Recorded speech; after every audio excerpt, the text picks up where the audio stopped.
Recording in progress. Welcome, everyone, to the April 9th, 2025 Subdivision Committee. My name is Tony Zimbelman. I'm the chairman. Can we have the opening announcements, please?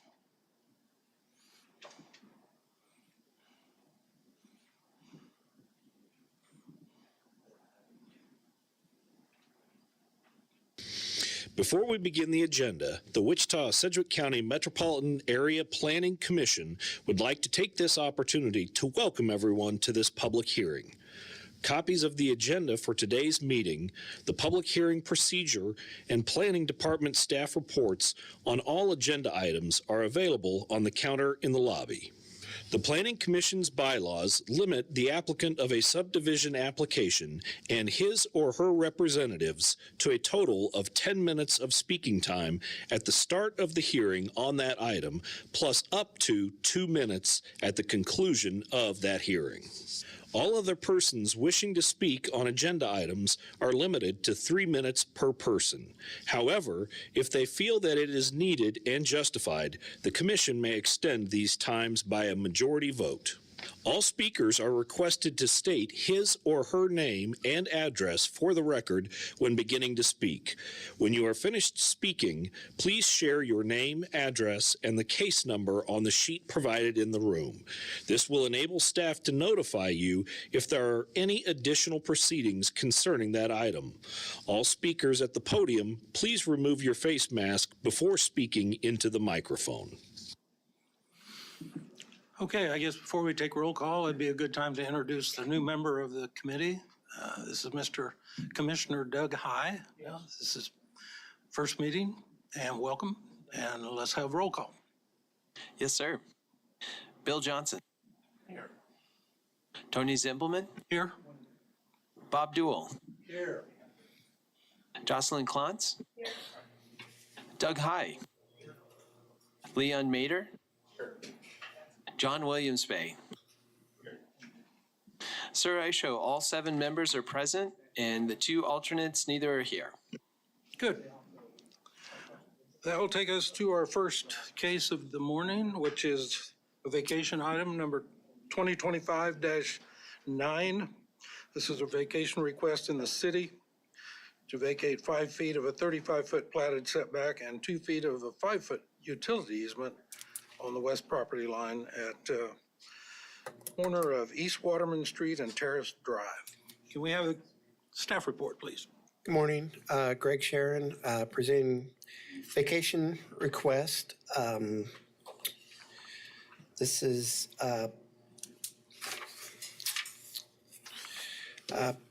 request a vacation for a 5-foot building setback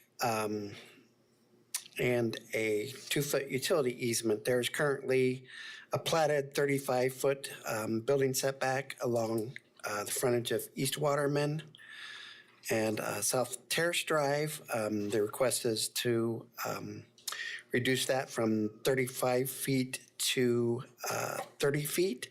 And then there is a platted setback on the west side of the property that was platted via platter's text. That is a 5-foot easement, and they are requesting the 3-foot encroachment to result in a 2-foot utility easement. And the purpose of this vacation is to for construction of a proposed garage, detached garage. There was a detached garage there previously, and that has been removed. So they want to rebuild that basically in the same footprint as the original. Comments have been received. Comments for the reduction of the building setback. Public Works, Fire, Traffic Engineering, Stormwater do not object to the vacation. Comments from Franchise Utilities have been received. Evergy, Cox, and Kansas Gas do not object of the vacation. If you can go to the next screen, please. And comments for the reduction of the utility easement. Wichita Fire, Traffic, and Stormwater do not object to the vacation. The Wichita Public Works and Utilities does object to the request to vacate the 2 feet of the utility easement. They provide the following justification. Modern standard for utility easements for sanitary is 20 feet. Historic standards for utility easements are 16 feet. The existing utility easement is 10 feet. Records indicate the sanitary sewer main running north-south is on the property line or is just east of the property line on the applicant's property. If the vacation of the utility easement is approved, it would make the sanitary sewer main inaccessible. Comments from Franchise Utilities have been received for the utility vacation. Kansas Gas does not object to vacation. Cox does not object to the vacation. Evergy does object to the vacation of the portion of the easement. They would like to keep the full 5 feet of the easement on this lot. They have existing overhead primary lines in the easement that serves the entire block from East Waterman Street to East Lewis Street. If approved, they have provided clearance service standards illustrating proper clearance between overhead lines and structures. So with that, staff recommends the following. Staff recommends approval of the requested to vacate the southwesterly 5 feet of the platted 35-foot front setback, but staff recommends denial of the request to vacate the east 2 feet of the platted 5-foot utility easement per the recommendation of Wichita Public Works and Evergy. And with that, I will stand for questions. Okay, thank you. Any questions for staff from the commission members?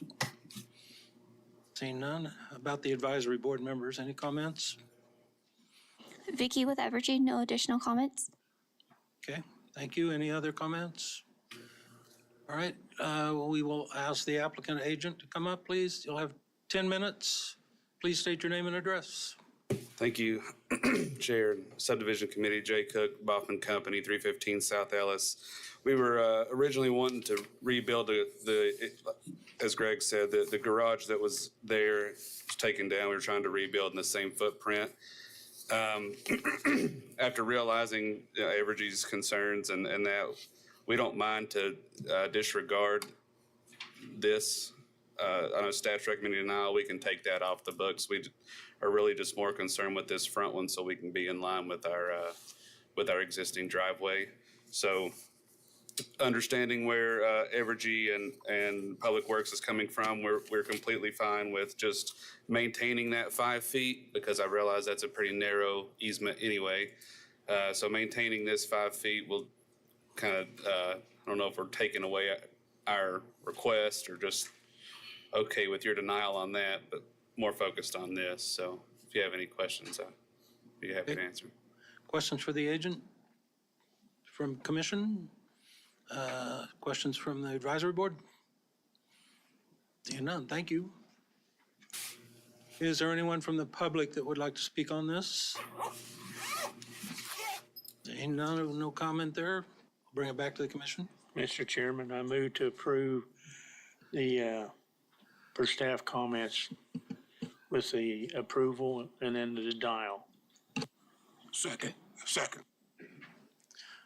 Okay, we have a motion by Commissioner Johnson, a second by Commissioner Williams-Bay. Any further comments? All in favor say aye. Aye. Opposed? Passes 7-0? Yeah, 7-0.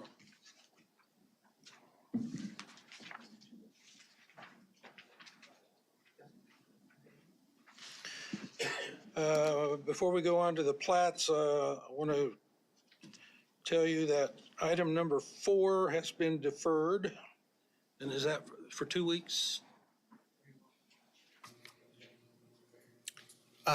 Yes, item Number 4, the Willow Springs edition, second edition has been deferred, and also item 5, Red Oaks Estates have been deferred to the next subdivision committee meeting. Okay, so we have 2 plats to go over.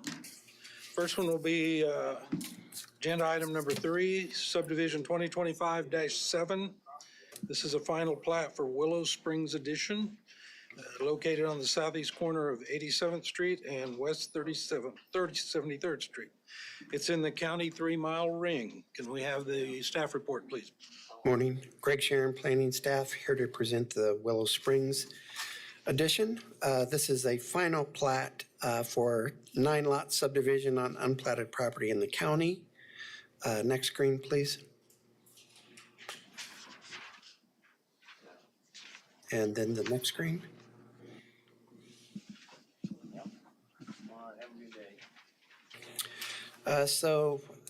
Complete access controls are located along West 73rd Street North with 3 30-foot openings.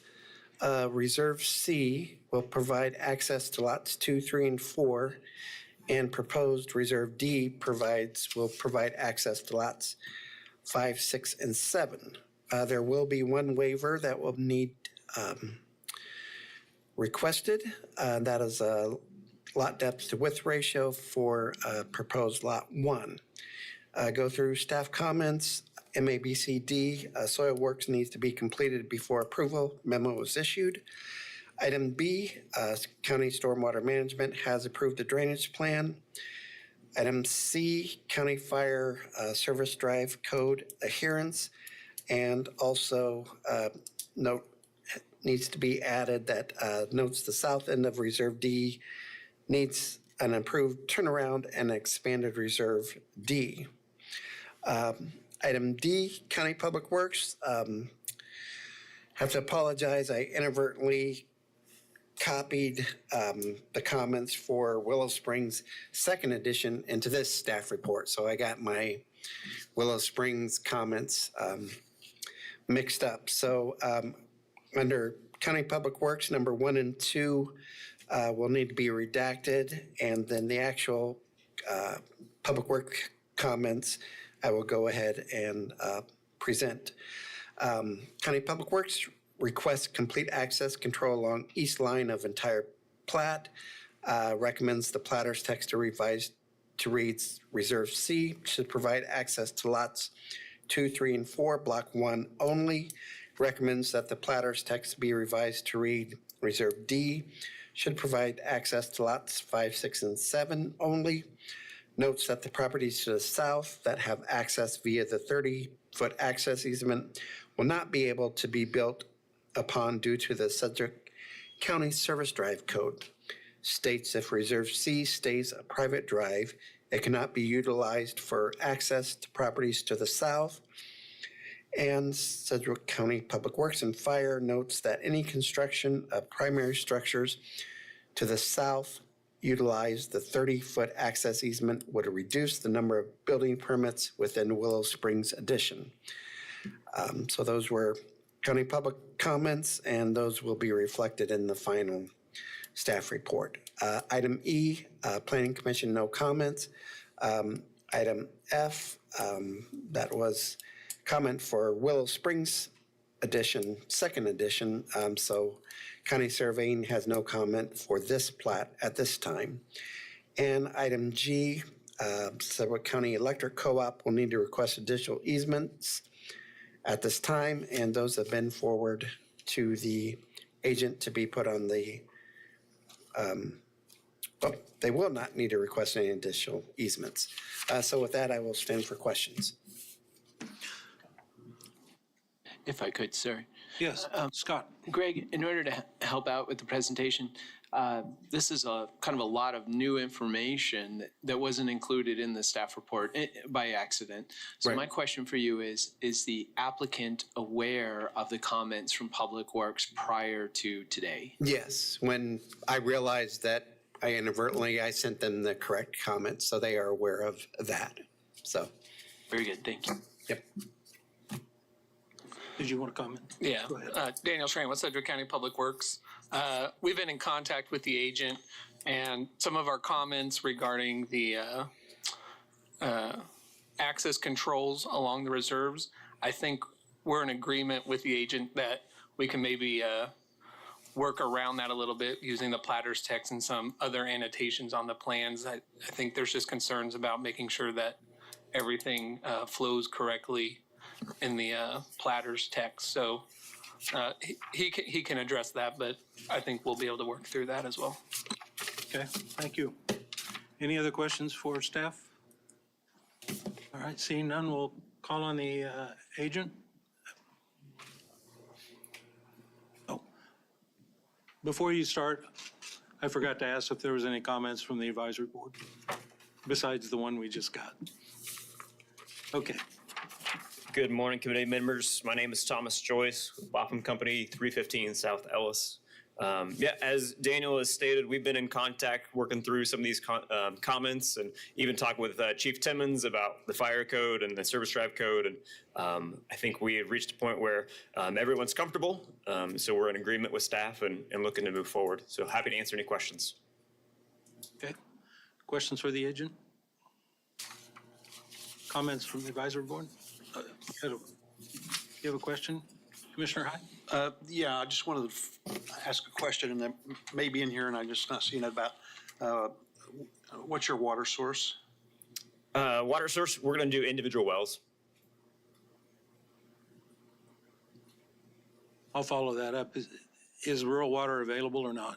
No, not in this location. Okay. Any other questions? Thank you. Thank you. Anyone from the public like to speak on this? Again, we have very little public, so I'll bring it back to the commission. What's your pleasure? I'll make a motion to approve per staff comment, including the waiver. Okay. Second. We have a motion by Commissioner Clontz and a second by Commissioner Dool. All in favor say aye. Aye. Opposed? Same sign. Passes 7-0.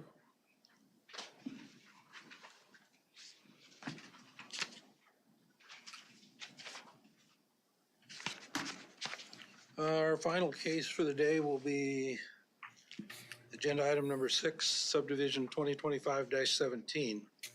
This is a final plat for the Edison Acres, located on the south side of West 47th Street and within a half mile of South 295th Street. It's in the county.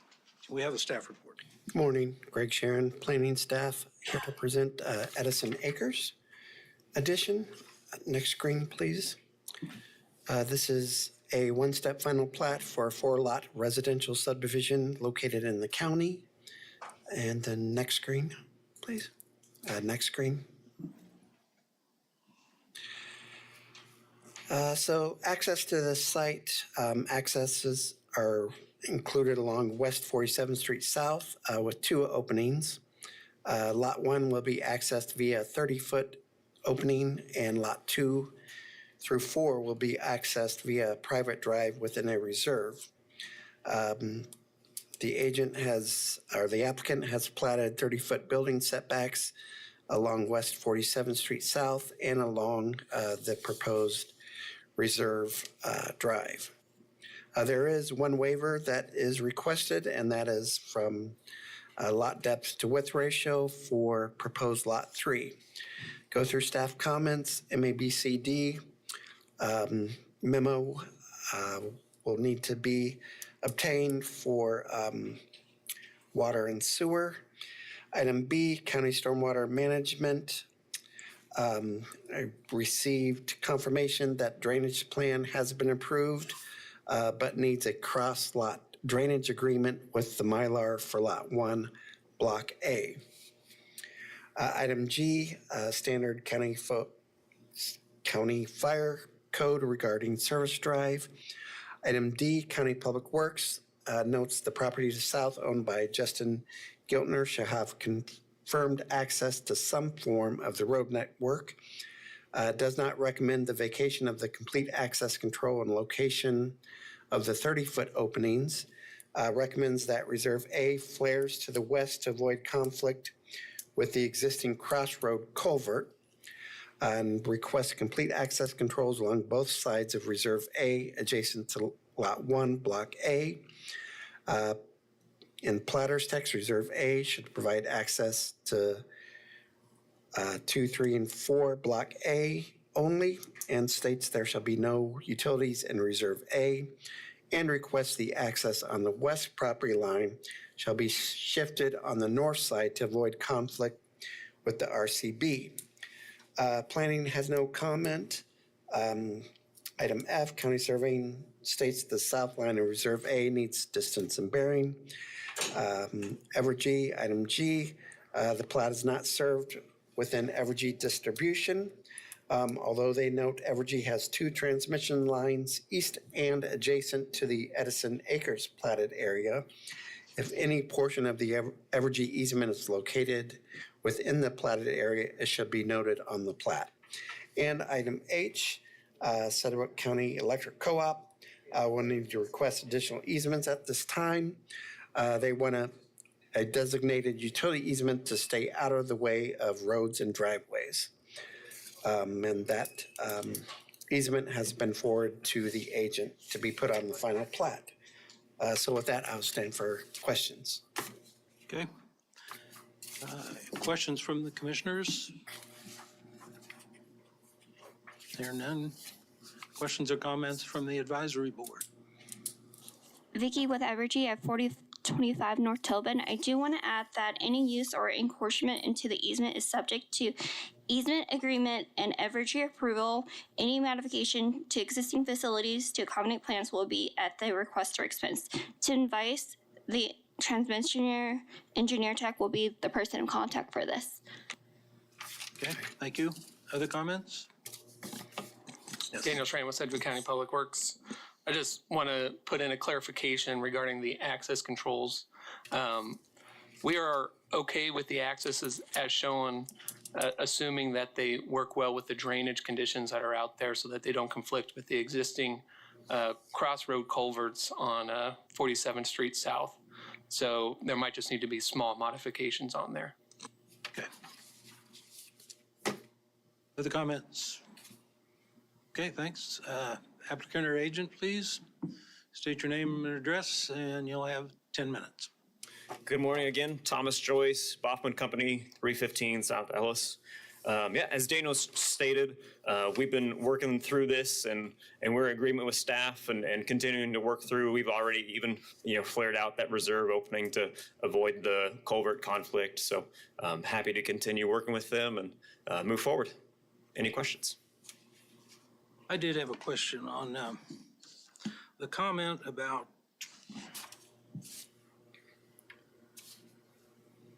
from Public Works on the Justin Giltner needs access from some form of the road network. Yes. What was your plan on that then? So there is a survey done by Garber Surveying that was recorded in the Register of Deeds back in September. That is a survey of the parcel to the south of us. And it shows a 40-foot joint access and utility easement that runs east-west back toward South 295th Street. So with this survey and with that joint access easement listed there, we believe that Mr. Giltner does have access to the road. Yeah, just a little bit of history on this. So the original plat in this area, Schumer to Oaks, that was platted last fall. And then we've had a replat of a portion of Schumer to Oaks. That was Schumer to Oaks second edition. And this is the third replat of a portion, or the second replat of a portion of Schumer to Oaks. So this plat is about 6 months old, and this is its kind of third modification already to it. So it's gotten a little complicated. But you're happy with the explanation that he gave? Correct. We saw that when we provided our comments, but on that second replat, it wasn't drawn on there correctly to where, well, maybe not correctly. it wasn't scaled appropriately, so you couldn't see that it connected to the property. But when you went actually into the legal document for it, it was described correctly that Mr. Giltner did have access. Okay, thank you.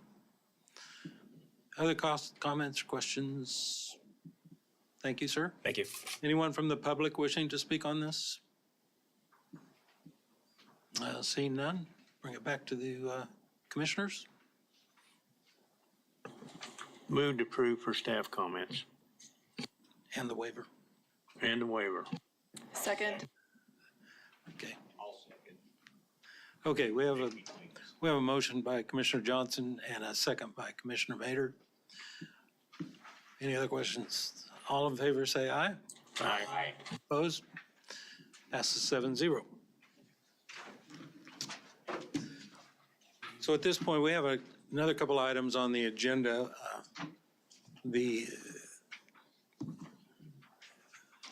You guys can leave if you feel like it, because this is going to be more planning stuff than advisory board stuff. So it's up to you. If you want to stay, that's fine. Is it going to be exciting?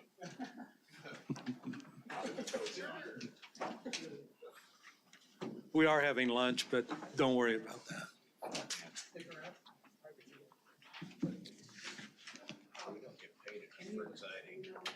You get the overtime pay for this. It's gonna be tax-free. That's right. Pass those, or pass those down.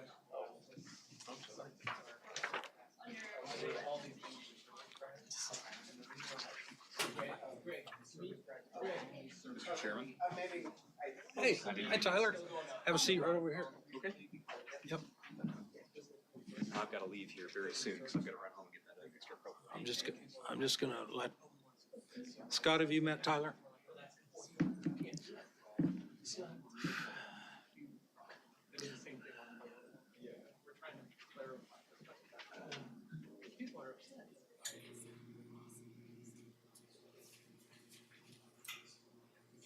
Okay. Before we start, I'd like to introduce the committee to a gentleman back here. This is Tyler York.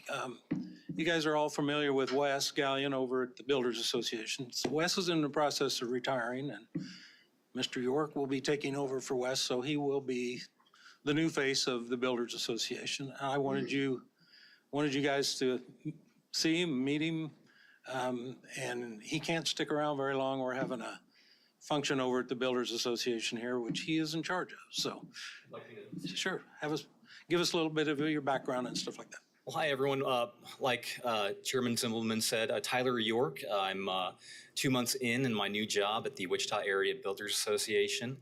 I do have limited time this morning, but I believe that Tony has some items he wants to bring up with you in ways that we will be working with this board in the days to come.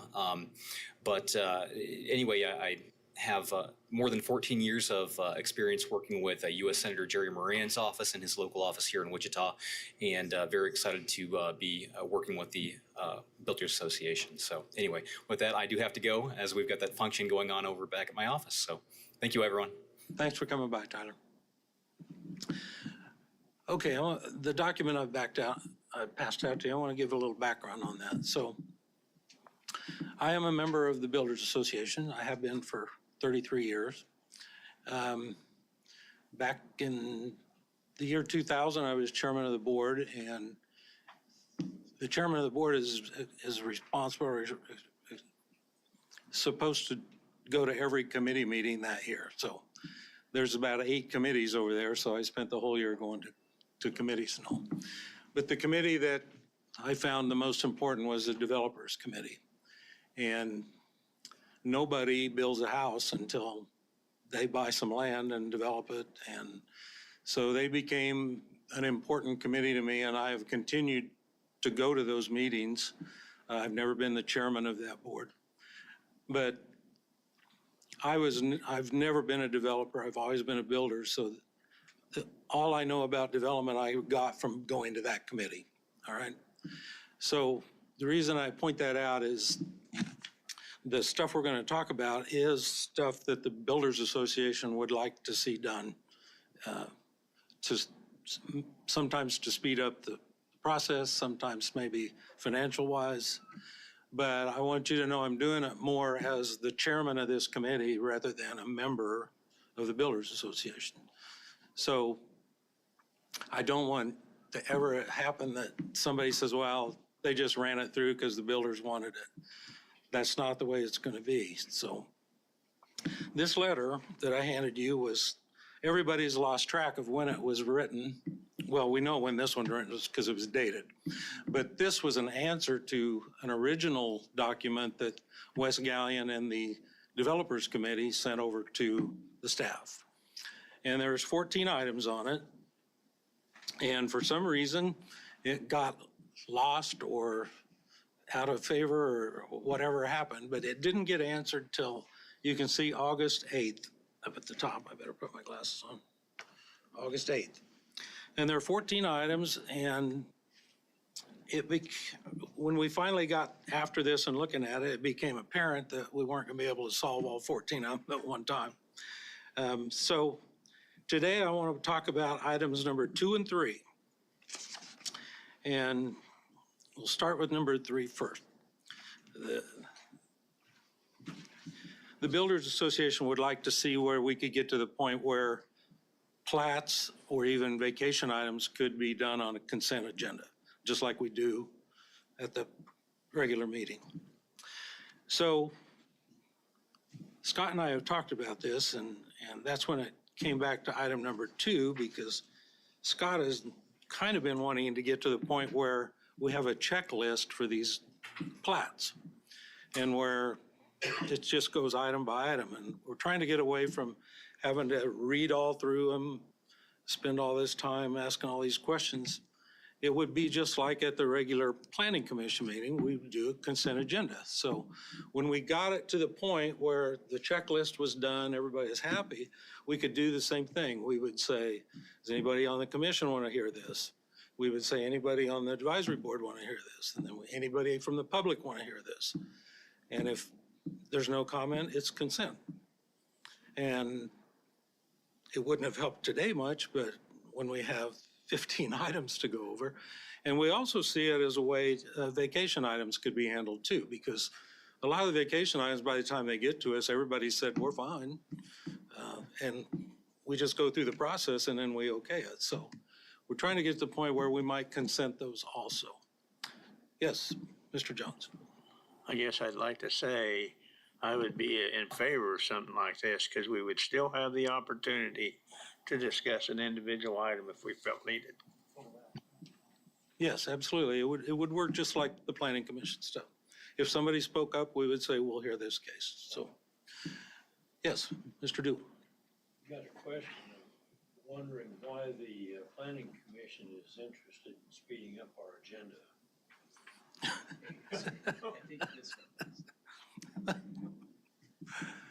No comment. So, yes, Scott. Sure. I think just to add to the conversation, there had been a discussion about doing a consent agenda earlier. This conversation with WABA and the dialogue between the city and them has been going on for a number of years. Initially, I'll tell you that I'm hesitant to kind of move forward with a consent agenda just for the sake of this is the only time that a lot of these cases will get heard. However, in talking with Chairman Zimmelman, I've become more confident that it can be done well, because if there is a checklist to ensure that the applications are complete, I think that helps to resolve a lot of the issues that we see come up during a plat. So for instance, I feel so sorry for you when we run into a situation where there's not a drainage plan that's submitted, or there's some other key piece of information, and then you're trying to make a decision based on incomplete information and a dialogue that's happening at the spur of the moment right in front of you. So by having this checklist, we can make sure that the required information is part of that application, which then gives me the confidence to be able to say, we'll have that complete, reviewed, and that's why things will be able to provide that opportunity for a consent. Yes. I think the other thing about that puts the responsibility back on developers or engineers to get that stuff taken care of and working with professional people, either on the county level or the city level, and keep it out of the hands of 14 or 7 or 14, whatever, because sometimes we're talking about stuff we don't even know what the hell we're talking about. And we should rely on professionals. Commissioner Mader. I'm just shocked that you think we don't know what we're talking about. Well, I think. Are you going to second that, or what are you? I'm fine with it. Oh, okay. Well, I think if I could add some additional color or definition to that is that, yeah, often, those conversations then become about, can you get this done in time? And the consultant will commit that, oh yeah, we'll certainly get, and then we find that it's a struggle to get that information in. And when it does, it causes poor public works staff at the county is one of the folks who often ends up in this situation. They end up with an late night trying to get this thing done. And it just creates a whole host of problems. So I think that checklist will be helpful. Now, on the flip side though, I do want to acknowledge that because we've not implemented something like that before, at least in my memory of 20 some years, there will be some that will impact the way that some companies submit plats and how they move forward. I'm confident that we can get that all shaken out pretty easily because most of the companies do a good job of submitting their stuff on time and as it's needed. But there will be some bumps in the road, I think, for some folks when they don't have a complete application. So until the checklist is completely finished, it would not come before us. That is the idea, that we would not we would be able to take it in as an incomplete application and just hold on to it for a period of time is what I'm exploring with staff, but that it would not be processed as a complete application until all of those materials are submitted. And it seems like it'd make it a lot easier to review, but I could also see it almost slowing the process down rather than speeding it up, because sometimes I'm just astounded how things are worked out, how quickly they are right here when they're not done yet, but we wouldn't be able to see them until they're completely worked out. That's correct. So there would be perhaps some additional time at the beginning as consultants are making sure that they've got all the materials. So there would be some growing pains as folks kind of figured out what was needed and how long it takes to prepare that. But I think you would ultimately see the process speed up because hopefully you would not have as many dialogues and discussions here in the room about, hey, we'll work out this and we'll work out that. Now, the kinds of things that we had today, which is they had a complete application, they submitted it, but there were some discussions about, well, you didn't meet these standards, you don't meet those standards.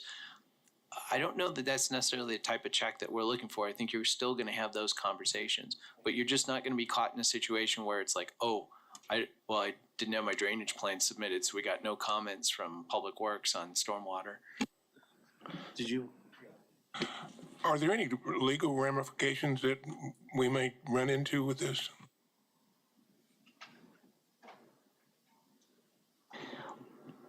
Legal has been involved just a little bit, but rather than publicly disclosing potentially attorney-client privileged information, what we would like to do is maybe get your feedback, filter that through legal, see if we see any problems, and work on how do we do this and make sure we don't hit any legal obstacles.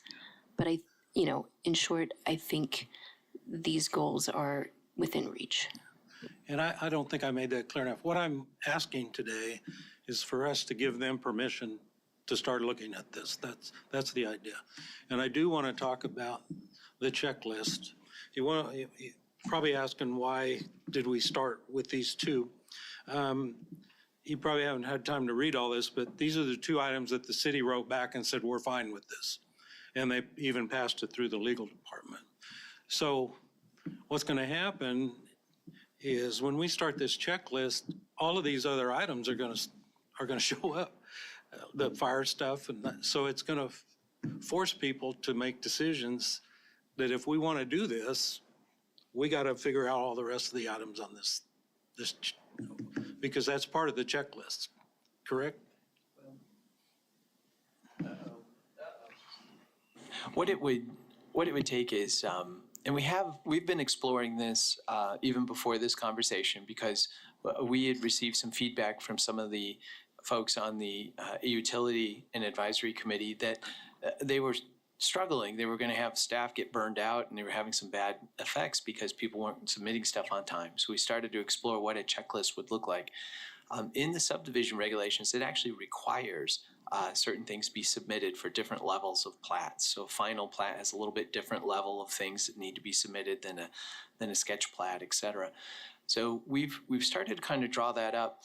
And so what you'll see is that they're required to submit a drainage plan, but it won't specify exactly a whole bunch of detail about that. We just want to make sure we get one in.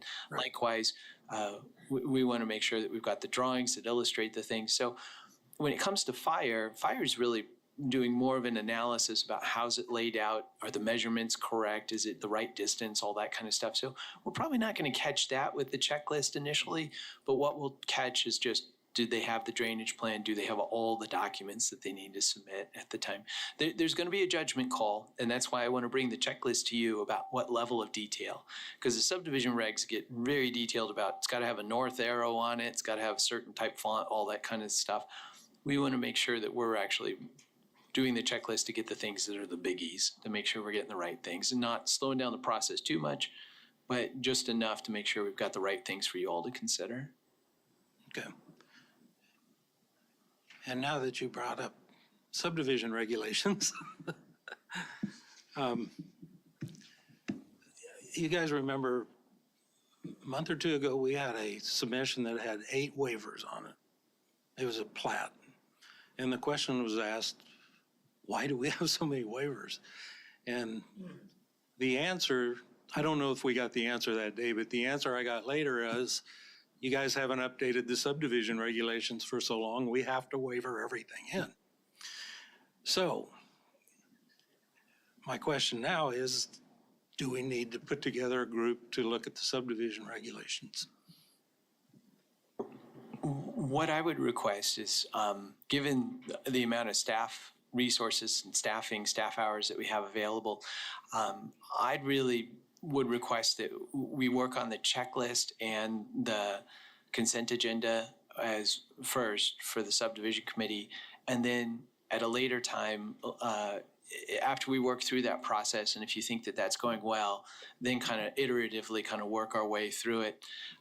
The subdivision regulations and updating the subdivision regulations, there's a lot in there that probably could be updated, and it will likely spark some pretty intense conversations about trade-offs. You see that every time a plat comes with connections to an adjacent property and whether or not that should be included. That conversation will come very much to the forefront in any subdivision regulation updates. So my request from the staff. You're having some trouble with this, are you not? Yeah, it's a frequent comment. Some developers are for it, some are not. I would even say beyond that, what's in the regulations is a lot more extreme than what we typically ask for. What the regulations say is connections shall be made to all unplatted parcels adjacent to the property being subdivided. Obviously, a lot of our subdivisions that are coming through, they have service drives, which, I mean, those are kind of given a waiver from us, I guess, because we don't ask for service drives to be connected to all adjacent parcels. And so those are even rarely discussed at this table. Yeah, I think it needs to be updated, and there's going to be a lot of opinions on that. And I think too, if I could, real quick, is that with waivers can be a tricky thing because you're vested with a lot of authority from the governing bodies about what you can and cannot waive. The lot to depth ratio, typically not a big issue. The connectivity, maybe not significant for an individual plat, although I think for quite a few there are. But over time, the lack of connection between different subdivisions, I think, is a significant trade-off for the community. And so when you get a staff report with the waivers, we don't recommend for or against providing a waiver. We're simply trying to indicate that they're requesting a waiver. So just because one comes to you with 8 doesn't mean that it's, well, sure, absolutely, this is not a problem. It's that these are things of consequence that the subdivision regs don't allow, and you're being asked for an exemption essentially from those requirements. Well, let me follow that up with so I'm from the building industry, you know, we redo our codes every 3 years, like clockwork. The state of Kansas is a home rule, basically. Everything's local. We don't have a statewide code. We can adopt any code we want. We can amend any code we want. Do you have the same privilege as the planning department? Well, so the subdivision regs are adopted by the governing bodies. Then essentially what they are doing is, per state statute, they're telling you what should be required and what shouldn't be required. And then it's up to the MAPC, the full MAPC, about whether or not to approve a plat. Now, there's some nuances to that in that dedications have to be accepted by the governing bodies, but the Planning Commission, this is very unique in that the Planning Commission is vested with a lot of authority once the governing bodies have adopted those regulations about what's acceptable and what's not. My thought on it is that the philosophy from the state level is that property owners are almost vested with some rights that if they do everything that's in those requirements, they check those boxes, they are allowed to plat and subdivide their properties. So the only thing that really stands out significantly from that would be if there was a safety concern, that even if they met all the regs and for whatever reason there existed still a safety concern, there could be additional requirements. But it's unlike zoning, where zoning is more of a discussion about is this a good fit and what or how should spillover effects be mitigated. Subdivision is more of a checklist about do you do all these things that are required, and if you do, you can subdivide. Okay, so even though we're doing the checklist, you'll still have the ability to negotiate like we do now. Yes, we are simply, the checklist in that case is just for the applications, just to make sure the materials are there. Right. Whether or not they comply with what the regulations are is a whole nother matter, and that's the discussion that will happen more often instead of, well, we're missing something. Okay, well, try to wrap this up. Unless anybody else has any questions, I'll make a motion that this subcommittee give the staff the permission to start going through the things, I guess, is what we've talked about today. But I'd also like to add that maybe every 2 weeks at the end of this meeting, you could give us an update on where we're at. Absolutely. I think that would be really good. Yeah. Yeah. Okay. So that's my motion. Second. Good. Motion by Commissioner Zimbelman. Yeah, I didn't know who did it, but seconded by Commissioner High. All in favor say aye. Aye. Opposed? Okay. Thanks for sticking around. Read through that document because that's going to come up several times in the future when we try to get through all of this. Adjourn.